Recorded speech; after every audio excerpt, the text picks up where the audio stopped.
Pagan Arabians believed that poets were people possessed by the jinn, which are usually malevolent spirits that haunted ruins and dwelt in rivers and oceans. The Arabs also imagined them in whirlwinds and waterspouts. As we have shown in our 4 chapters, number 119, Muhammad loathed poets and denied any association or semblance with them for reasons that we shall demonstrate forthwith. In Muhammad ibn Ishaq's monumental biography of Muhammad, Sirat Rasulullah, translated by Alfred Guillaume as The Life of Muhammad, pages 71 to 72 and more on pages 106 to 153, we are informed on the authority of Halima, his suckling mother. Some months after our return, he and his brother were with our lambs behind the tents, when his brother came running and said to us, "2 men clothed in white have seized the Qurayshi brother of mine and thrown him down and opened his belly and are stirring him up." We ran towards him and found him standing up with a livid face. We took hold of him and asked him what was the matter.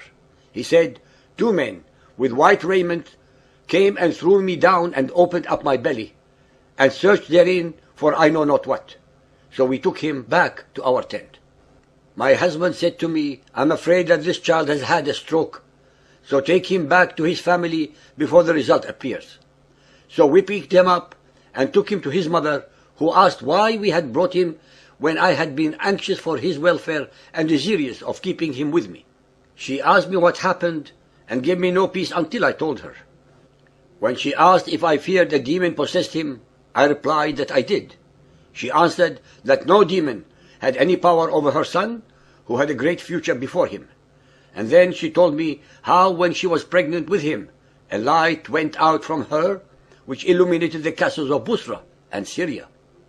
Even at the earliest stages of records building by his followers, the miracles that were not allowed for Muhammad in the Quran proliferated out of control in the subsequent 300 years with greater and greater myths, turning Muhammad into an Allah-like God. Furthermore, on pages 106 to 153, it is related that Muhammad as a grown man was himself convinced of being possessed by evils, and that accordingly, not to become the Quraysh village idiot, he tried to kill himself by throwing his body down a mountain. It is then said that Gabriel came to his rescue, but Muhammad still had doubts because the story did not end there.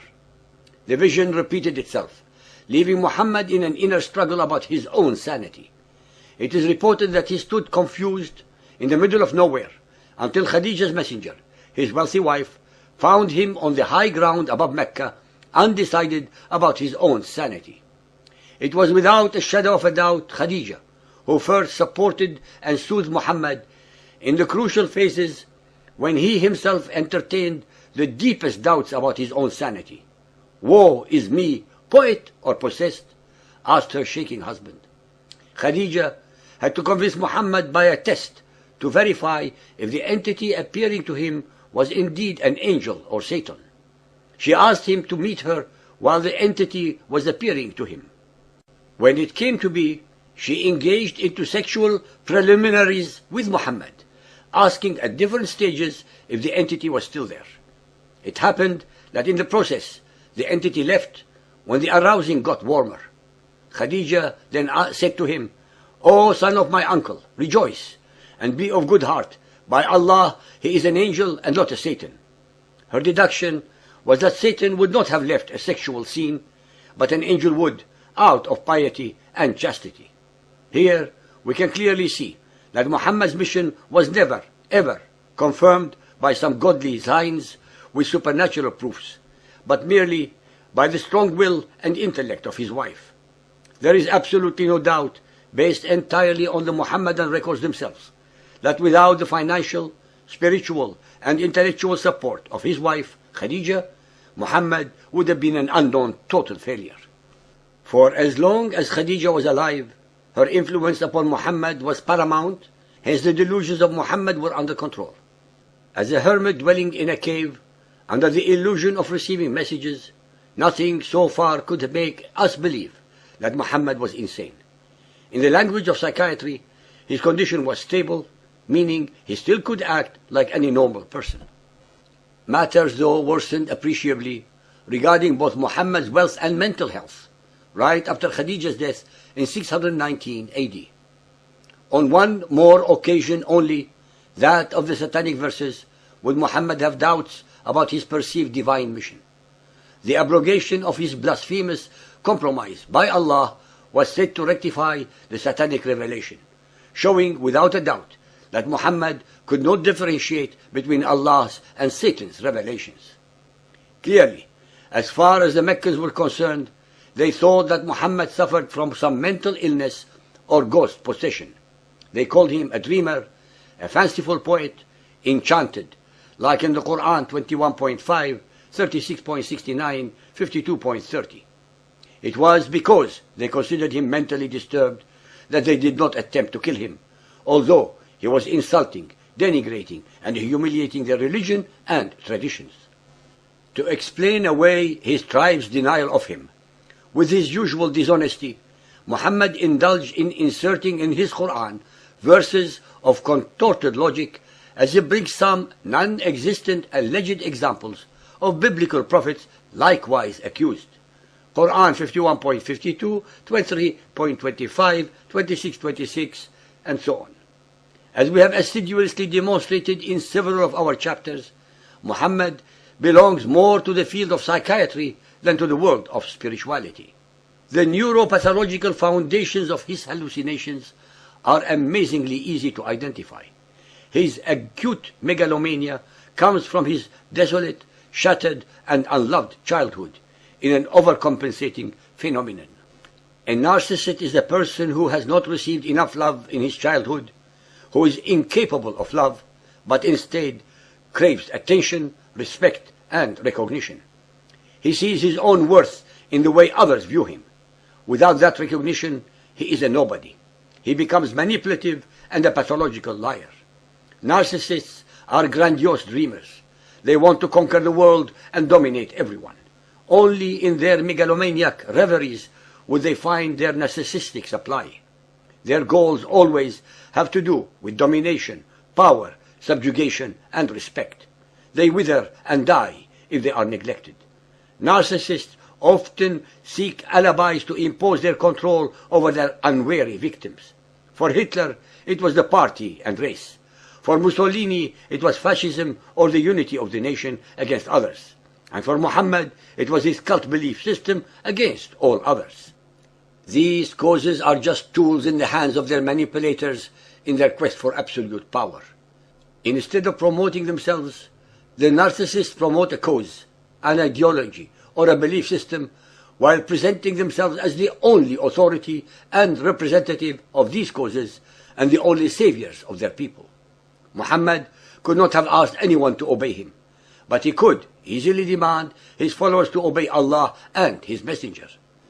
Al-Tur 52.29, Therefore, proclaim thou the praises of thy Lord, for by the grace of thy Lord thou art no vulgar soothsayer, nor art thou one possessed. Or do they say, a poet? We await for him some calamity hatched by time. Al-Haqqa 69.41, It is not the word of a poet. Little it is, ye believe. Al-Anbiya 21.5, Nay, they say, these are medleys of dreams. Nay, he forged it. Nay, he is but a poet.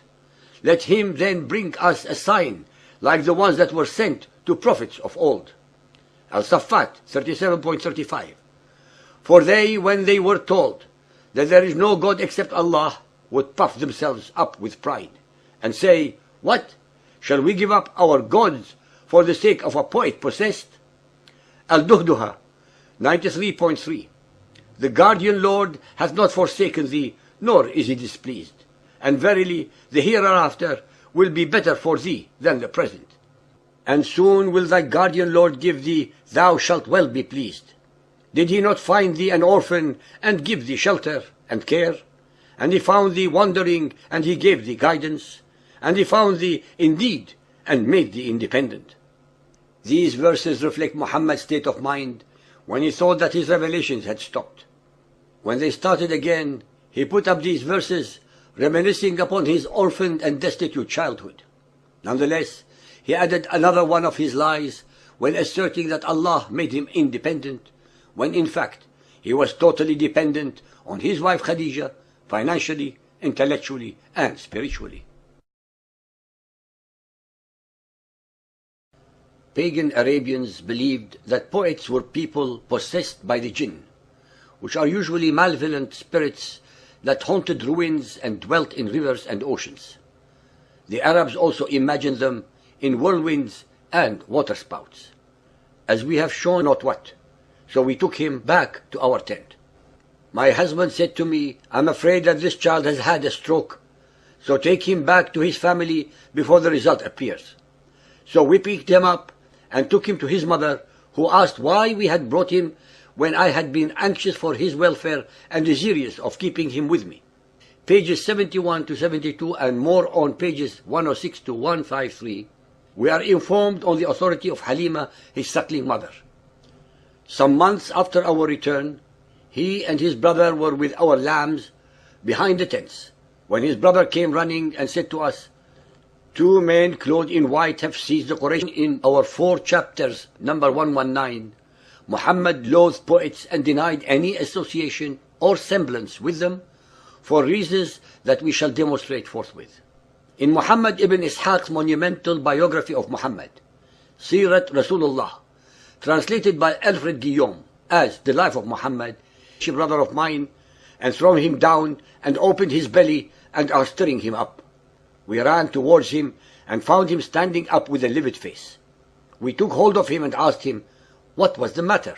He said, 2 men with white raiment came and threw me down and opened up my belly, and searched therein, for I know